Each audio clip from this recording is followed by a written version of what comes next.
Welcome back to the Upper Tier Podcast, the football podcast we bring you each and every week on the Dynamo Podcast Network. Head over to YouTube, smash that subscribe and bell notification button. We're also available on Anchor if you prefer the audio versions of the show. Head over there, Spotify, Podbean, wherever you pick up your audio podcast, you'll find us. We're also on Facebook, Instagram, Twitter, anywhere you're looking for us, you'll find us there. And joining us today for a special episode, another episode of our Legends series. Mark, how are you doing? How's it going, lads? Mark's the sponsor of the show on Facebook there, Hogan Elite Trophy Hunter. So if you have any requirements for any silverware for that special occasion, hit Mark up there and he'll look after you. Not for Liverpool fans this year. Yeah, we won't probably need it. Maybe we need it around June. You never know. Could happen, you know. I'm still being optimistic as I can. Ever the optimist. Also joining me today, an OG on the show at this stage. Darren, how we doing, my man? How's it going, lads? How we getting on? Good. So I suppose looking around at the images here, I'm sure we can nearly tell what this Legend series is. There's a number 7 shirt there hanging in the background. The collar's up. Can only mean one thing. Today we're going to be talking about the King, Eric Cantona. We're going to be mainly focusing on his career at Manchester United. Because Leeds was kind of short-lived. Lads, where do we begin with this, man? We had a brief conversation about it over the last few days, and our feeling was he should have had a much longer career, but kind of with everything that transpired, and we'll get into it later, sort of fell out of love with the game, really, which was a shame for such a talent, But we go back to 1992. Plays for Manchester United to 1997, 143 games, 64 goals. Should have been a hell of a lot more, in my opinion, in terms of appearances and goals. But for what transpired. Won 4 leagues, 2 FA Cups, and of course, we always mention 3 Charity Shields. Just to throw it in there for you guys to keep you happy. Leaves Leeds for 1.2 million. 1.2 million. I can't believe it. If the man was playing today, he'd be getting paid 1.2 million a month. You know what I mean? It's just crazy. More likely. Mark, bring me back to that time. What were you thinking when this man was coming in from Leeds? Obviously, Leeds at the time were a rival as well. They were a big club back then. Yeah. What was you thinking? Yeah, like he'd won the league, obviously, with Leeds the year before. We just missed out on it. And like I said, for 1.2 million, it was a lot back then. And especially, he only played, 28 games for Leeds or something like that. Platini actually recommended him to sign for Leeds. And when he got in there, Lee Chapman was the only one to speak French. So he was going around as his translator for the whole season, But, we needed a striker. Obviously, Brian McClare kind of sat up top with Mark Hughes for that kind of part of the season and stuff like that. And then, remember, we had the run in the Cup Winners' Cup and all that. So Ferguson wanted a striker. He signed Dion Dublin. Dion Dublin obviously broke his leg a few months into that. And it was a phone call from Leeds to United inquiring about Dennis Irwin, the boy Dennis Irwin. And Sir Alex cheekily asked, is Cantona available? And I think it was Howard Wilkinson was the manager of Leeds at the time. Yeah, I think so, yeah. So he mulled over it, and 1.2 million, and probably one of the best signings United have ever made. It's mad, Darren, when you look back at that time that they came in inquiring about Dennis Irwin, who arguably is one of the best defenders ever playing in the Premier League. And, we've no problem because we're Irish being biased on this show about that either, but no doubt. But it's mad to think that, like, Irwin didn't go and you guys picked up Cantona. What was Leeds thinking? I suppose I heard another end of the story, which was Ferguson was looking for a goal scorer and picked up the phone to Wilkinson and was asking about Chapman. And Wilkinson said, there's no chance Chapman's going. He said, but I'll give you a Cantona if you can stump up over £1 million. And Ferguson went back to the board and said, listen, what's the story? And Martin Edwards was like, sign him up. Again, as you said, if you think of the transfer fee now, like, just so minimal what you'd get. You're probably looking at a League One player for 1.2 million now, are you? Yeah. You get very few Championship players for that money. So, it's really, really, it was bargain basement sort of stuff when we look at it now. And he went on to be such a talisman for United. He just had everything for me. He really did. He had everything, his first touch, he was like an angel. Like, he just killed the ball. His vision was amazing. His goal scoring. I think he was a much better finisher than maybe his ratio shows us. And he was a scorer of a lot of different kind of goals. You know, he was a really good header of the ball. He could ping the ball in from long range. And it was just the way, I know United fans recently have said the impact kind of Bruno has had on us is similar to what Cantona did when he came in initially, you know. He's trying to drag lads along and to get to that level where he feels like he wants to be and where he feels like lads want to be, you know. He was amazing for us now, I have to say. And I think as well, Darren, we all talk about his goals, but you'll know yourself, the amount of assists he got as well. He was great in the air, the little daint touches, the little through balls and stuff like that. That's what a lot of people forget about when they talk about him, you know? Well, while he was a goal scorer, I don't think he was an out-and-out 9 for me. He was a little more like a 10. He kind of came deep, picked the ball up. He was able to get the wingers into play, and he'll put stuff on a play for a striker, especially when you have a touch and you can head the ball like that, you know? It was field and drink for Mark Hughes. Mark Hughes was loving life. Kind of like the way Harry Kane has evolved over this season. Yeah. Very, very like that as well, yeah. But 100%. Yeah, I suppose the thing that people sort of overlook at times as well is he came into a fantastic team as well. Like, you know, I mean, there was ballers all over the team. Like, you think of Mark Hughes back then and Brian McClare and, you know, players like that. There was fantastic players at United at the time, you know. 100%. And it was the same sort of starting 11. We spoke about it before every week. It's Schmeichel, Parker, Bruce Pallister, in Skiggs, you know, Keane, Kanchelskis was there as well. And it was great because they knew each other's game inside out because it was, like I say, 4-4-2, same starting 11 every week, which is totally different to nowadays. You kind of know when a club has done a real good job in terms of recruitment and stuff like that, when the starting 11 constantly picks itself. You know, you've hit that kind of sweet spot. You know, it's this chopping and changing that, you know, kills teams, really. You know what I mean? So it's fair to say he came in 92, but he had a kind of a sluggish start. Like, I mean, he didn't set the place afire, say the way Bruno had come in and set the place afire straight away. You know what I mean? He was slow enough, but then when he did take off, man, he was like the road runner. He took off and there was no stopping him, you know. Goes and plays then in a game against Leeds, and, you know, we see a little bit of the crazy Frenchness coming out of him, ends up spitting on a fan and gets fined by the FA the princely sum of £1,000. You know, it's just, you know, now be 100 grand, you know what I mean? The 5-game ban if you're lucky.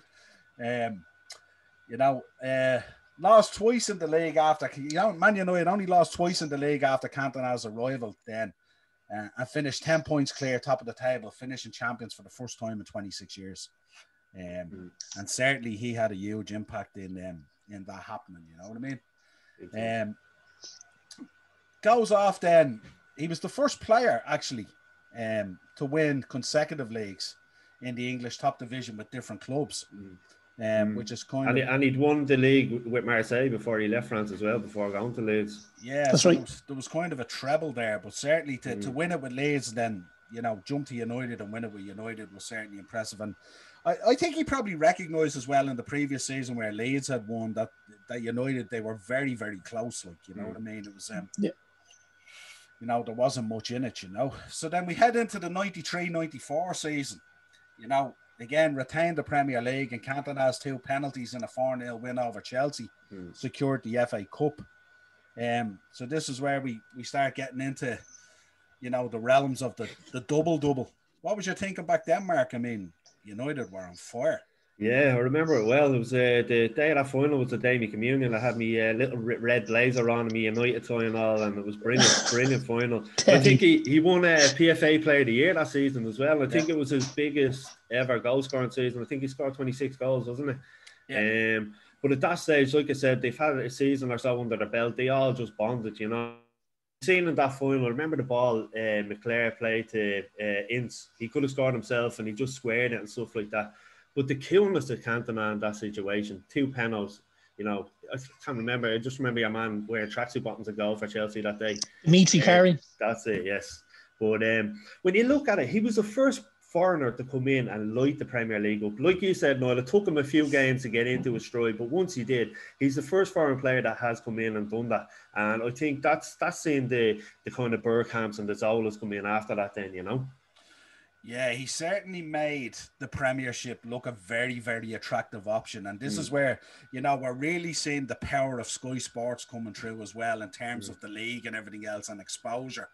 And, social media wasn't around at the time, but I mean, you can see like the marketing job that they did on the players was phenomenal. If you remember back then, even the cool build-ups they did to derbies and to big matches and stuff like that, it was like the sort of build-up you get like, to heavyweight boxing contests and stuff like that. No, they really set the scene really cool, And even in Sky Sports, I mean, in the studios, they had real characters in there. McClintock was in there and, Rodney Marsh and lads like that, I mean, real old school lads. Proper old school, yeah. Yeah, and they talked about football, it was nearly like a pub setting when they talked about football, narrowly missed out on the League Cup, with a loss 3-1 to Villa.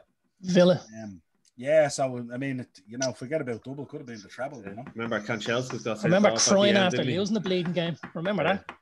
Yeah. Coca-Cola Cup, as it was called that year. That's right. Yeah. And we did. Who did we have sent off that day? Was it Kanchelskis handball on the line? Yeah, handball on the line. Yeah. It's funny. My mum and dad were over at that, and they got seats near the actual stairs where the players go up. And just as the whistle went, my dad left me man the stadium. She wanted to watch the cup presentation, Yeah, picked up 2 successive red cards and picked up a 5-game ban, which ultimately ended with the Champions League exit. That season. I remember that FA Cup clash, the Oldham Athletic one, because I remember Oldham were there or thereabouts, and I remember it was Mark Hughes. Did Mark Hughes crop up with a an over the shoulder type of volley that just sailed into the top corner or something like that, which forced the replay. And then of course the replay, I think you went out and just did the business. But I always remember Oldham were so close to just putting you out that day, you know what I mean? And just out of nowhere, Mark Hughes, I always remember that one, So we move on, I suppose, 90, where are we going? 93-94 was the first season for squad numbers. And of course, there was no other shirt for him than the number 7 shirt, really, the iconic shirt, in terms of being previously worn by George Best and Brian Robson. So the pedigree was there, you know what I mean? So he had, by taking the number 7 shirt, he plenty to live up to. Finished 8 points ahead of runners-up Blackburn. Cantona was United's top scorer with 26 goals in all competitions. So unbelievable. And that was a very strong Blackburn squad as well, wasn't it? The likes of Batty, Sherwood. I think was Shearer still there at the time, wasn't he? Shearer was there. Stuart Ripley, Tim Flowers, Colin Hensley. Flitcroft. Was Sutton there that season? No, I don't think he came to the next season. He came in for the winning season, the SAS basically. Yeah, absolutely. And he just actually, Cantona had just come off a bit of a personal low because France just missed out on the World Cup for 94 then. Yeah. And he did a couple of falling outs there as well. So to come back then and end up, being top goal scorer and stuff like that was great, and getting a league title under the belt as well. Probably gave him another little confidence boost. Not that he needed it, obviously, because the arrogance was just on another level, wasn't it? Yeah, big time. He was never a man who lacked confidence, that's for sure. I often look back to those times as well when I watch him play as well, and I think that he never did anything in a rush. Do you ever notice that? He was always very comfortable on the ball and very strong on the ball. You know the way you see players pick up the ball these days and they can't wait to get rid of it.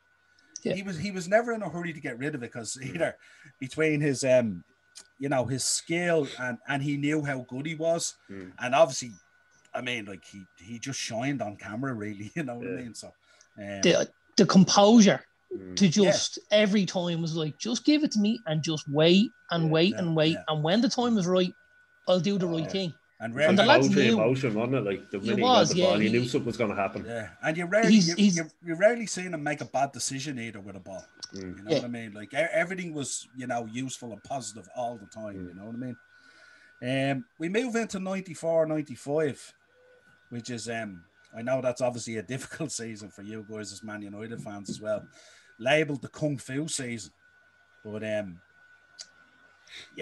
what you're thinking back then? To have a throwback there, Mark, on that season. Yeah, like the Kung Fu season, yeah, that Palace game, like he was getting kicked all over the pitch by a man, wasn't it? Richard Shaw, the Palace defender, off the ball, on the ball. A lot of Yeah. defenders were doing that to him, and they knew it would wind him up because of his fiery personality. And I just remember reading Cantona. I was walking off to the pitch at half time and said to the referee, "No yellow cards, no." And then in the second half, the ball was put over by Schmeichel. Came to Cantona. Cantona passed it on, and Shaw kicked him again off the ball, and Cantona reacted. And it was the linesman only seeing the Cantona kick. He didn't see Shaw kick him in the first place, and then he was sent off. Like, and obviously we'll talk about what happened after that. But yeah, the 8-month ban, £20,000 fine, which was a hell of a lot back then. You know, you talk about 20,000 now, that was unreal back then. But yeah, it was just defenders knew how to wind him up at that stage, like I said, because of his personality. And it's that jealousy thing, isn't it? Well, I think when you're on the pitch, I think when you know you have a player like there that's like that, you know, a reactory type of player, you know, who plays with his heart on the sleeve.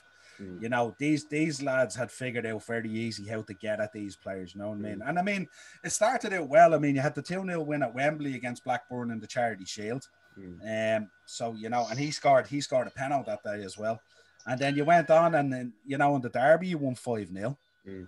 So, like, the season was kind of, you know, was tiptoeing along nicely, you know what I mean? And then, you know, you got the arrival of Andy Cole came in as well, on the 10th of January, you know. So, Darren, what was your thinking back then in terms of the actual season before we get to the incident, obviously? Yeah, I mean, like, the season had been going quite well. Like you said, we thumped City in the derby, although they weren't the fourth they are now, but we, you know, it was still a derby victory and stuff like that. We're trucking along nicely. I think, you know, odds on we were probably going to win the league title if he didn't go on the little hiatus after the Palace game, you know. But like, you know, like Mark said, lads knew the way to beat United was to beat them without Cantona. You know, it was going to be a much easier task to beat them without him. And if you've got a guy like that who can't control himself in that situation, you've got to try and wind him up as much as you can. It's up to him, and it's up to the officials maybe to give him the sort of protection that he needs. Now, when I say the officials, I mean, you know, he literally was kicked all over the park on Ed Selhurst that night. And there was times he wasn't even getting free kicks for it, and they were blatant yellow cards. And it was a much more physical game than it is now. At this stage, I think you'd have probably seen a couple of reds that night, Selhurst. But yeah, he was our talisman. We needed him to kind of show us the way in a lot of games, and like that, use his composure to get on the ball and make other players play, you know. And when he went missing, it was a big loss for United. You know, we lost that spark in the middle of the season. You know, it was very tough for us, I'd say.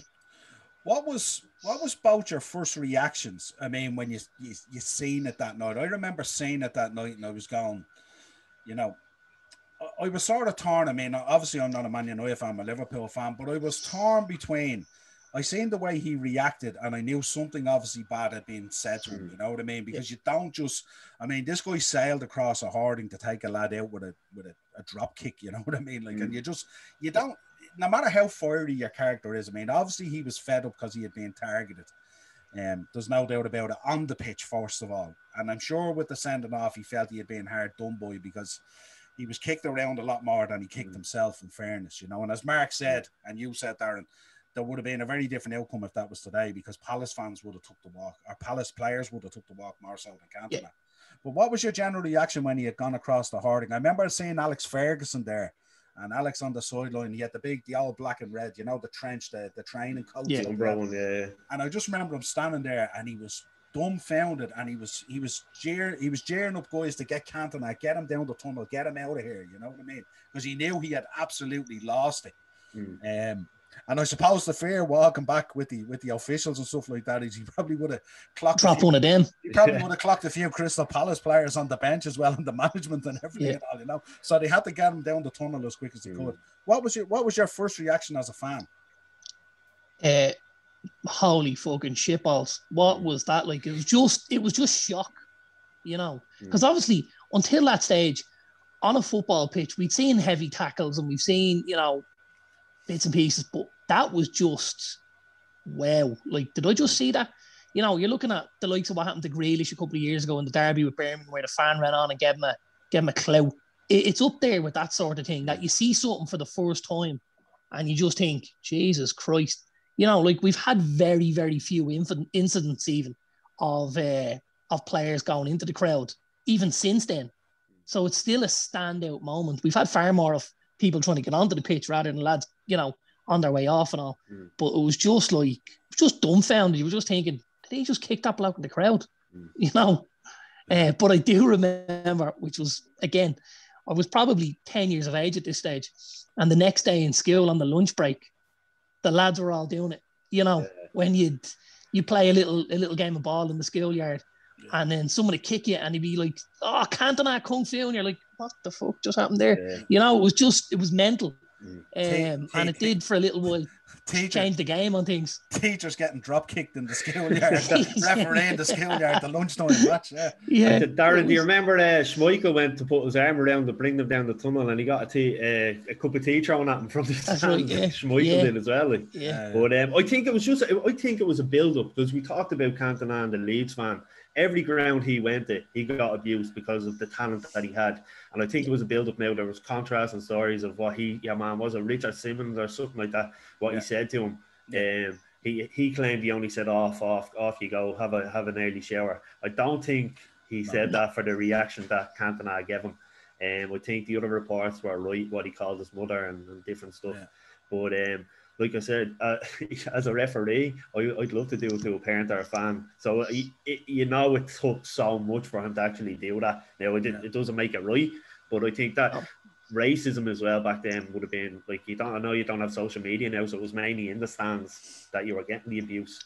But I know as a professional, you think, you're paid to just get on and deal with it, but it's very hard as a human being, you know? And just as you speak about the racism there, and we're saying about there was no way he said off, and when I watched the video of Glenn Kamara, and the Czech lad leaning in to say something to him, that bloke has said something way past the line, because guys don't react like that for, if it's something willy-nilly. When a guy reacts like that, he's really put the boot in, and we don't know exactly what was said, but for me, it's not off your shower like it was. Yeah. There was something worse than that, all right, exactly. Yeah, and I mean, you're talking about a player who's walking by the away fans and he feels hard done by already, so he's fired up already, you know what I mean? Yeah. Regardless of what your man said, to be honest with you, in Cantona's mind at that stage, and I'm sure your man said something awful, but it probably wouldn't have taken much to trigger him anyway, because, he's probably feeling stupid at what happened as well, because he knows he got goaded in and got taken apart, And he probably feels he's let his teammates down as well, you know what I mean? So he's feeling awful on that walk back. And then, you know what I mean? Selhurst Park wasn't a great place to go to back then either, you know what I mean? It was a tough L. The fans were on top of you, you know what I mean? And it's a long walk down to the tunnel down the far corner to get to the change room. You pass all the fans as well. Absolutely. And it's absolutely shocking pitch. It's still a shocking pitch. Yeah. Because, you can count the blades of grass and there's that few of it, The one thing I would say is the UFC probably would have signed him up, because he did follow up the kick with a few nice punches as well. So, this was a lad who could look after himself, you know what I mean? You won't get Dan Greystones, huh? Yeah, no, they're not allowed. No. We take one dart ride if we want to have a bit of a so then it comes up, everything sort of unfolds, and the ban and everyone's going in on him, and he ends up with this criminal charge for assault, so it's all sort of folding in on him, which was overturned to from a custodial sentence and replaced with community service. I think he had to coach some kids and all, didn't he? Football. He did, didn't he? In the Manchester area. That's like the photographs, isn't there? Yeah. Which is photographs. Imagine Cantona driving into Mossad to teach lads how to play football. Rocking up to teach the under nines how to cross the ball in. Like, brilliant, though, really. Yeah. And something that probably now should be done with the lads. You see the likes of Grealish acting the bollocks with the Jeep and stuff like that. He should have been sent to look after kids for 8 weeks in the summer or something, and told, this is a bit of humbleness now, Jack. Go out there and show us what you're really made of, So he comes out of court, as far as I know, and he drops a quote to the media, and it was like one of those Mourinho moments, wasn't it, where people are going, "What's he talking about?" You know what I mean? And the quote was, when seagulls follow the trawler, it's because they think sardines will be thrown in. Thank you very much. And just And he just walked away. Yeah, he just walked away. away. I bought the T-shirt outside the stall in Manchester, outside Old Trafford for a £5, and I was going around over here back in the day, loving it, like, you know. Deadly. So, I think sort of looking back on it, we think the whole treatment was a bit harsh. I know you'll say as a professional footballer, you have a code of conduct and stuff like that, but you know, when you're in the heat of battle, and we have to remember when we look back then as well, Man United, because of their success at the time, were the most hated club on the planet. There's no doubt about it, like without a shadow of a doubt. Yeah. And marginally down it ahead of Wimbledon. Vinny and the boys.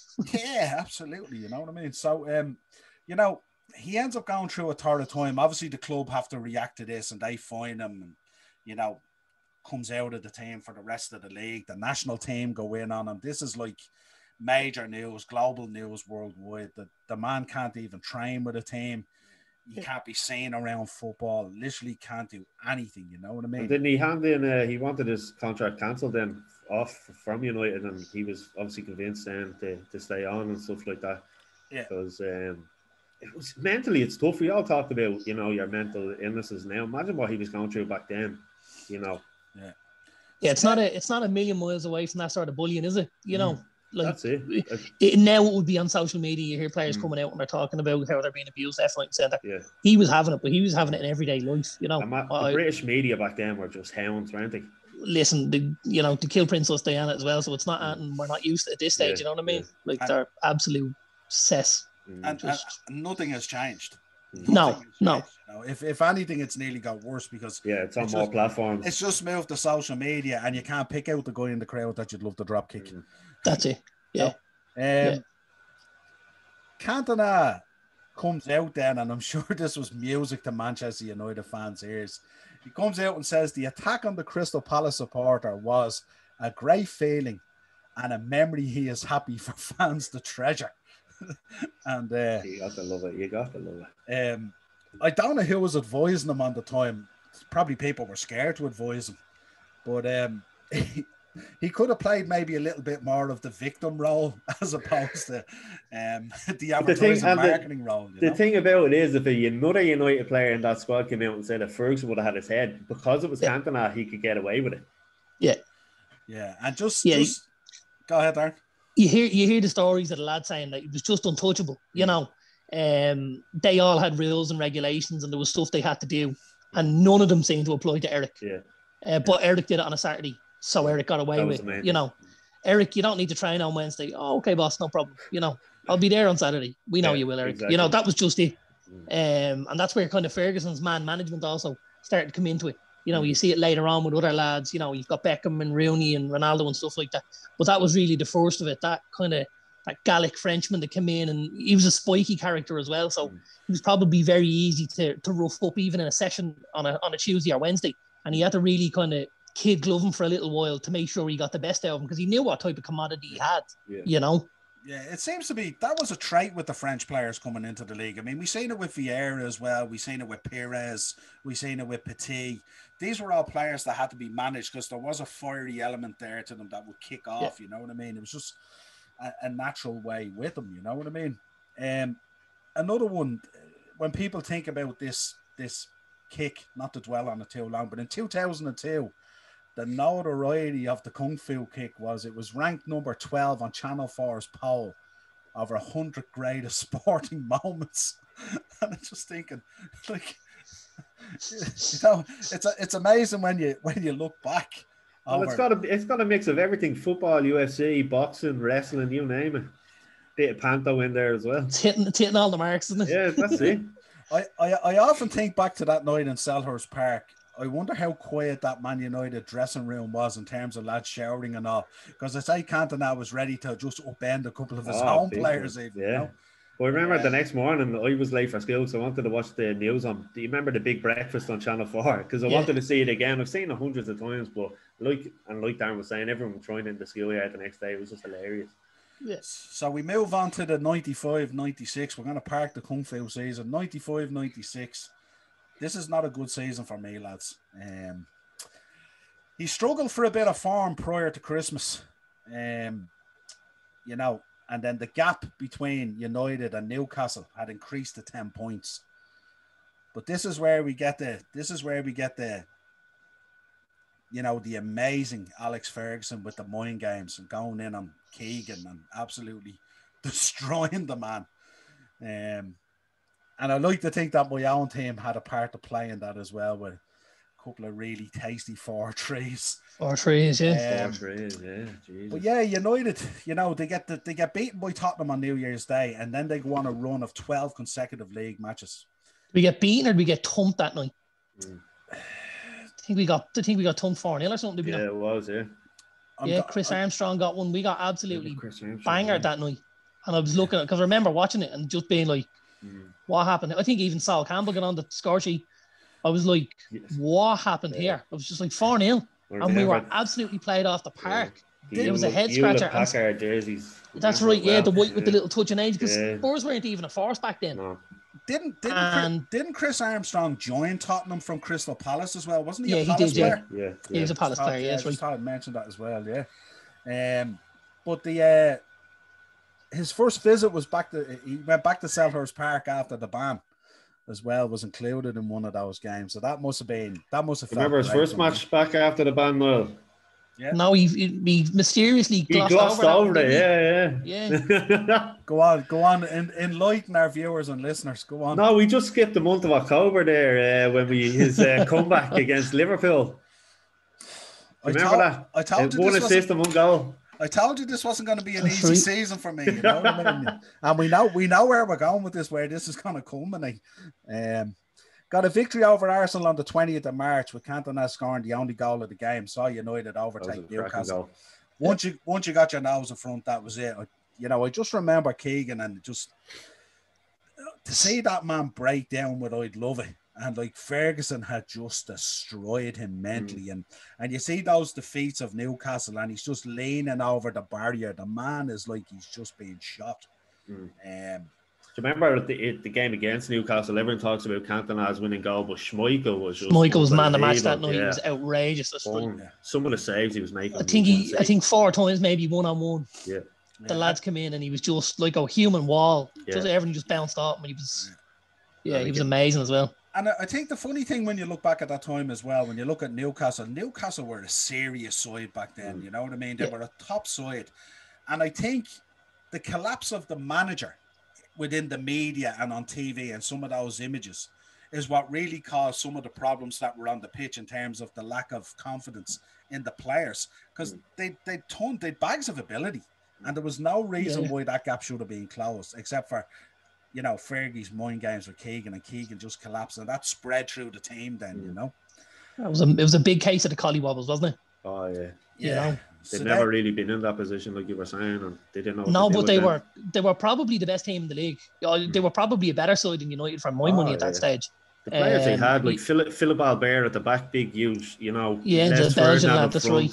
The Ginola from the wing as well, and the Rob Lee and the Warren Barton. It was a very good side. It's a side that should have won a league title for my money. They were a better side than maybe the Blackburn side that didn't win a league title. Yeah. Or sorry, that did win a league title. Win it, I remember Albert as well. He scored a couple of cracking goals, didn't he? He scored a chip against United for 5-0, wasn't it? Yeah, and then I remember, didn't he bang in a great goal as well against Southampton as well? Top corner, remember that, yeah. Absolute banger of a goal. So then we roll around to the FA Cup final. I won't dodge this that easy, obviously, as I did October. But you'll not get your white suit out for this one, no? No, it's still hanging in the wardrobe. It was dry cleaned the day after, and it hasn't been since. So the Spice Boys, as I'll call them, rock up to Wembley in the lovely, pristine, ivory elephant tusk suits from Giorgio Armani, thinking that this would sort of upset the United. we were trying to reverse psychology on Fergie and the boys that didn't work with Keegan. And good Lord, those suits were something else. Who ever looked at that suit and thought this is a good idea? I'm thinking personally a combination of Redknapp and David James, because there's no way Robbie Fowler had any interest in wearing that. This was a lad rocking the Dockers gear. This was a lad from the street, and he's walking around in this ivory Armani suit. And they even had sunglasses in the whole shoot match with it. You were like, Jesus, lads, you've gone for this, haven't you? This was Miami Vice 101. You know what I mean? They were only short of wearing sandals instead of shoes, you know. And I'm just thinking that this mental warfare better work, because if it backfires, and then we know what happened, of course. So we watched the final. The final didn't live up to anything really, in fairness. It was just a drab sort of final. And then I think in the 87th minute, you guys get a corner. And I remember I was watching it, and the ball breaks, kind of gets cleared, comes half cleared, comes to Cantona, and just on the half volley, I think, just sails through a bunch of players and smashes the back of the net. And, it was like Liverpool's Oliver Kahn moment, if you like. We just sunk into the ground. I just remember that ball taking an absolute eternity to get from where he struck it to the goal. It was almost in slow motion, and there was so many bodies in between it. You were just going, somebody's going to get in the way of this. And it was almost like the ball zigzagged its way through 3 or 4 blokes. The next minute hit the net, and you were like, did that go in? Yeah. Because I think while he struck it well, he struck it moving backwards. Yeah. He takes a backward step as he kicks the ball, and it just wormed its way in somehow. It nearly reminded me of like a placed volley rather than a power shot. Because I think if he had hit a full blast, it probably would have come off a player or went over or something like that. Well, 100%. He's the only player that could finish like that, and thank God he did, because the player behind him was David May. So could you imagine if it landed to him? Kill someone in Rosette. Yeah, we won't be having this conversation, that's for sure. But like you said, it took an eternity, and I think, was it Rob Jones was one of the lads that was at the back for Liverpool, and he put his head towards it, and I thought, he's going to bleed clear here. But with the pace on it and the spin on it and everything, and it just got by them all, it was brilliant. And I remember Ferguson coming from, remember the old dugout in Wembley? That's right, he came around the horn and stuff. Yeah, he went bleeding bananas. Yeah, and you run out, and you just get the, you know what I mean? And I think who else ran out with him? Was it Brian Kidd? I think it was Kidd. Was it Brian Kidd ran out and jumped onto his knees, and I think Brian Kidd was still wearing was he wearing one of the training tops or one of the tracksuit training tops, the black and red one or something? That Fergie cost was. And I think Albert the kit man was there as well. Yeah, giving it loads. Albert Morgan, brilliant. I don't know why I'm even talking about this and I'm smiling. You know what I mean? It's just, maybe I'm growing soft in my old age. Am I with this stuff? You know what I mean? We're changing it. Yeah. So then that's the double taken care of. Cantona, I just remember he was the first FA Cup winning captain outside of the British Isles to achieve that as well, so it was a special time, so Steve Bruce departs, who went to the 96-97 season. Following the departure of Steve Bruce, Man United retained the league in 96-97. Cantona had won 4 league titles in 5 years. Or some people would say 5 league titles in 6 years, if you include Leeds, as we said earlier, The one thing he's synonymous for, apart from the crown on the head and becoming the king, the goal against Sunderland. Now, we just spoke about hitting the ball in slow motion to win an FA Cup.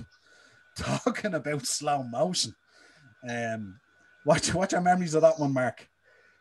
Yeah, funny enough, I was at a Q&A there in the Luke and Spa Hotel with McClare and Pallister, and because I had the trophies there, we ended up sitting having a few points with them after. And I said it to McClare, I said, because he was the one that assisted him, I said, what was it like?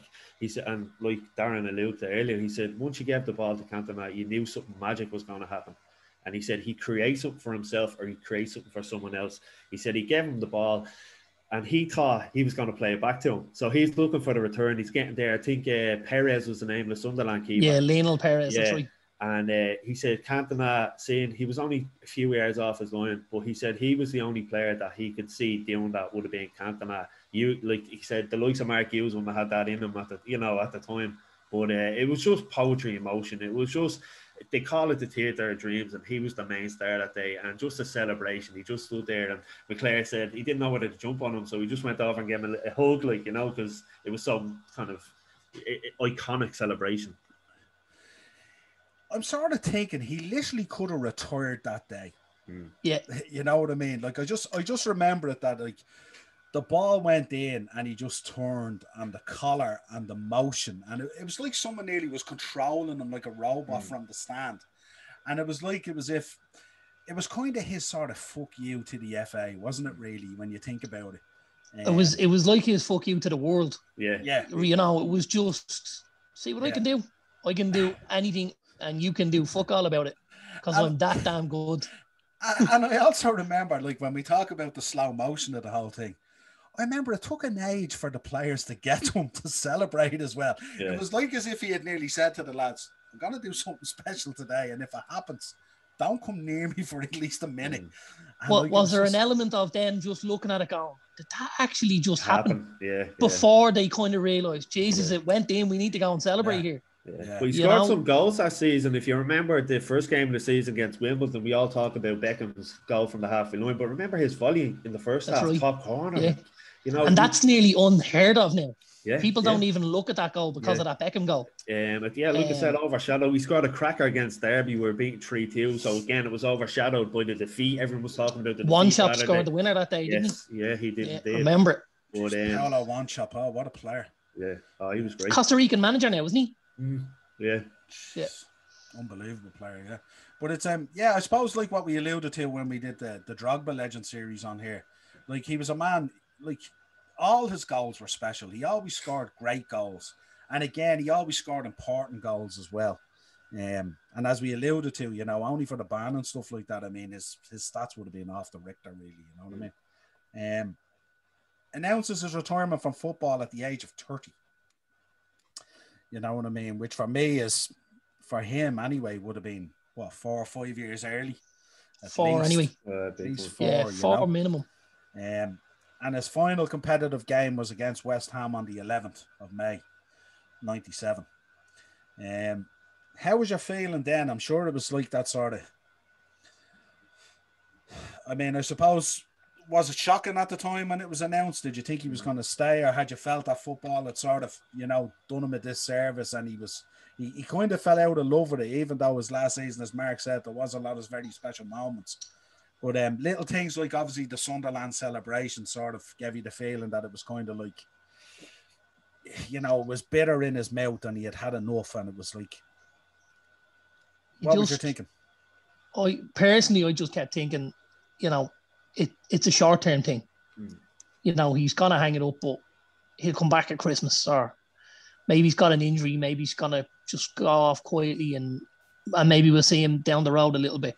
I didn't think that was the end of him, to be honest with you. And I know a lot of United fans, there was talk at the time, he's, you know, he'll be back, you know, he's not going to give it up and he won't go anywhere else, he'll come back to us and stuff like that. But it was just... Like he did kind of transcend football for me. He was as close to an artist on a football pitch as you're going to find.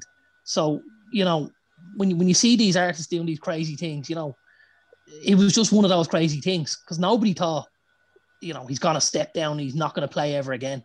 I don't think there was anyone who believed he was done and dusted then, you know, because he was in the prime of his career. As we said, he got probably a minimum of 4 years.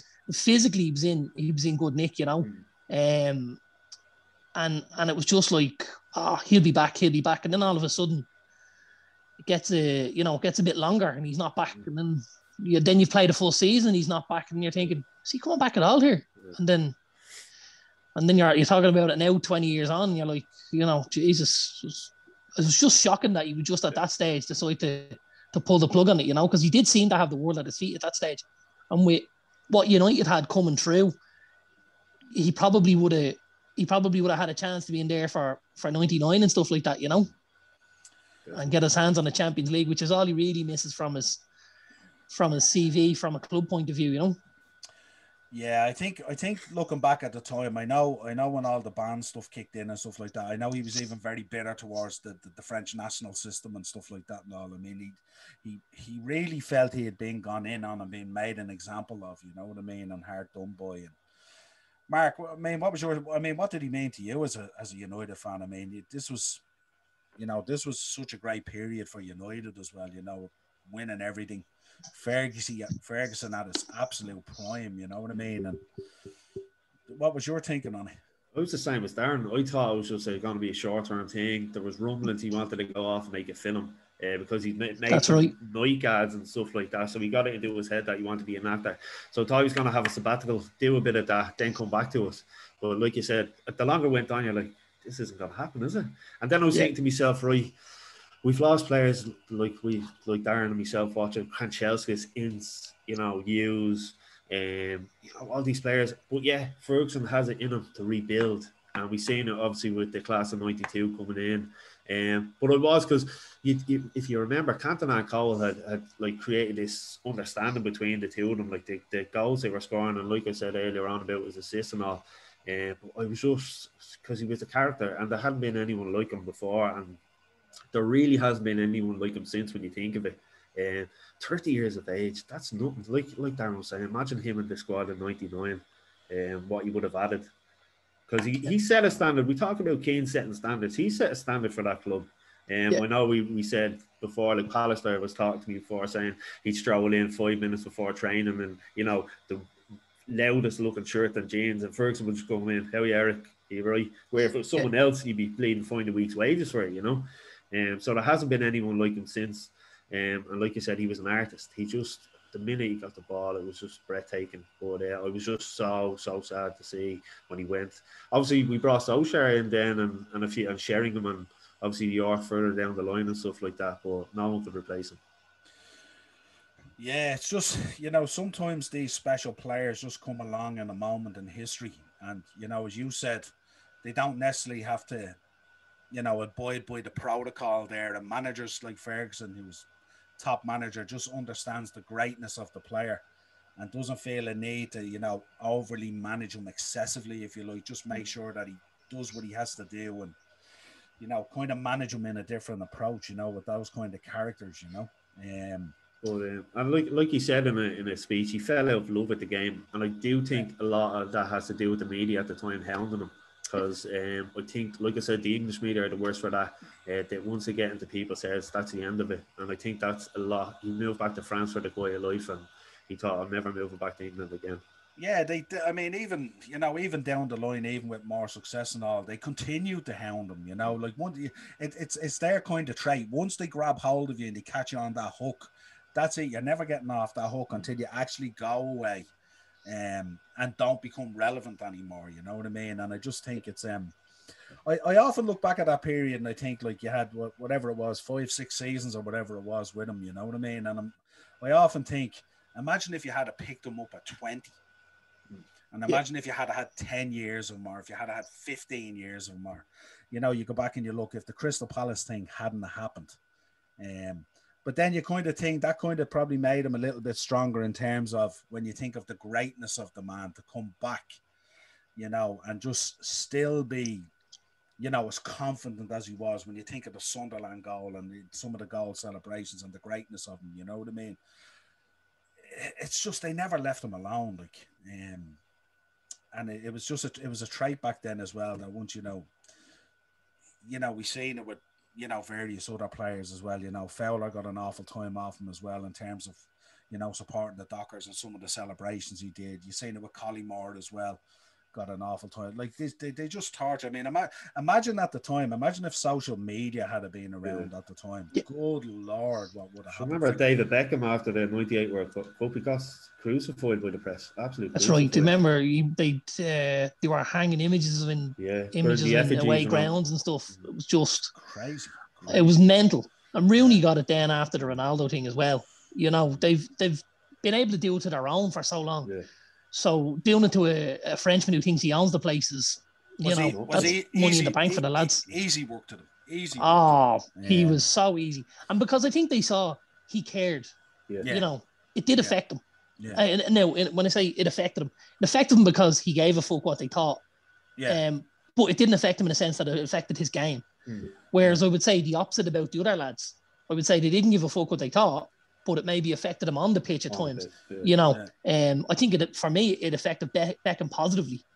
Beckham became a much better player after, what went on, and when he had to go through all that. because he knuckled down and he thought, you know what, I'm going to show these and I'm going to shut them bleeding up. Because that season he came back after the World Cup. You know, Beckham was immense for United. Probably should have gotten our Player of the Year. I don't think he got it that year, but he should have. You know, but Eric cared. He probably likes to think of himself as a good human being, and that's why he was like, why is this happening to me? Yeah. You know, because he was a little bit like that, and he was, you know. Yeah. I wonder sometimes mentally how does he feel when he does look back at that period in time and stuff like that, and you know, because he was so hard done by and stuff like that. You know what I mean? It's, you know, there'd be more of an understanding, I think, today because of social media and stuff like that. You know what I mean? That the wave of this hate and, as you said, and racism and stuff like that in whatever guise it is taking on a different modus now in terms of social media, and it's moving back towards, you know, the players and the people in the spotlight as opposed to giving a voice to these people on social media. They're coming up against a wall now that's really going to stop them, you know. And I just think, I think it was great coming on to have a chat about him, because there's no doubt for such a short career at United, if you like, he made such an impact and is such revered in Manchester United fans' eyes and hearts, you know what I mean? And truly was the king of the theatre of dreams for that period. The thing for me that kind of stands out is, like, I'm like Mark, I go to Old Trafford, you know, probably once a month, once every 6 weeks. Like, we still sing about Eric. And fans, you know, fans will sing about Eric before they sing about anyone, even lads on the pitch at times. He means that much to United fans. He's revered. And I even think the way other fans, you know, you're a Liverpool fan and there'd be no love lost, but you respect the man and the player he was, you know, and I think when you've made it to that sort of level, you know, I'm a United fan. You talk about doing the Legend series, Drogba, what a footballer. Like, I couldn't hate Drogba if I wanted to, because he's just a serious baller, you know, and he escalates the whole game to a new level, you know, and what he did obviously in the Ivory Coast and stuff like that with the Civil War as well. And, you know, there's more to football than just football at times. It's maybe the things we don't see, you know, and they're as important. I think whatever badge or whatever colours you wear, you have to sit back sometimes and recognise special and talent and stuff like that. You know what I mean? And that's just a simple fact of the matter on here. These players only come around once in a lifetime and all that type of way, so you have to respect and appreciate them when they're here. And that's hard to play for. And it's hard for the fan base as well, that if you haven't lived through that period of time and know how special it is. I mean, don't get me wrong, that man killed many a football accumulator for me, and, you know, broke my heart many a times as a Liverpool fan. But listen, that doesn't mean he was any less special in terms of what he did on the pitch and stuff like that. You know, I suppose you still sing the songs there when you go to the matches, because you probably didn't get enough of them. You know what I mean? Because, like, you know, think about it, like six seasons at a. I know these days a lot of players hop around and they love that good agent money and stuff like that, but 6 seasons at a club the size of United these days is nothing really when you think back to, like, Gary Neville and Giggs and players like that and all, you know, and who were there for years and years and years. To only have 6 seasons of him was such a short period of time, and yet so revered. He crammed so much into so little, if you think about it. And it was trophy led, which also for the United fan just brings back memories of, you know, you think of him, and every time you think of him, you think FA Cup, you think Charity Shield, you think League, you know, you just think trophies, magical football, special moments. You know, it'd make the hairs on the back of your neck stand up just thinking about it, you know. It was the rise of United again when you think about it, you know what I mean? Like, when people talk today about, like, you hear people with Solskjaer today talking about the United way. That period is what kind of built the United way, you know, in some respects, you know. And that's why it's so revered, you know. But lads, as always somewhat a pleasure as a Liverpool fan talking about Eric Cantona. But we have to acknowledge these legends as we go along this series. No doubt about it. David Beckham will be on as well, as you mentioned, you know what I mean? I mean, we have a laundry list of all these lads that we have to do. And as punishing as it is for me as a host, I do really enjoy these throwbacks. I love going back talking about those special times and those goals and all that type of stuff. So as always, just as a Liverpool fan, was there one Cantona goal you seen and you thought, Jesus, I'd love to have him? One stick out in your mind, like, you know? Do you know, the funny thing about it, the the Sunderland goal for me was incredible. Obviously, the FA Cup final, not in terms of how brilliant it was as a goal, but in terms of its impact. But I mean, you know, he was special every weekend. You know what I mean? And it's just, you know, it's like, you know when you get a score alert these days and you see Spurs with a score alert and you think Harry Kane. Yeah. Well, back then when you got that thing, you heard United had scored, you thought Eric Cantona. When you were checking on the teletext. Either for a goal, yeah. And I we're searching through the ITV teletext for a goal on the Saturday afternoon, 3 o'clock. Yeah. RTE 220. Yeah. Funny enough, I just ordered a Liverpool shirt there the other day from the Istanbul final, and it's done out in the CFAX with the goal scorers and all. Very good. It's absolutely very class. good. I can't wait to get my hands on it. But as always, lads, head over to YouTube, smash that subscribe and bell notification button. Thanks for coming on. We're also available on Anchor if you want the audio versions. And for the three of us, this has been a great trip down memory lane, acknowledging a true legend. A drink to Eric, the king. That's it, Marky. I can't add any more to that. Talk to you again soon, my man. See you later, lads. Take Take care. it easy, lads.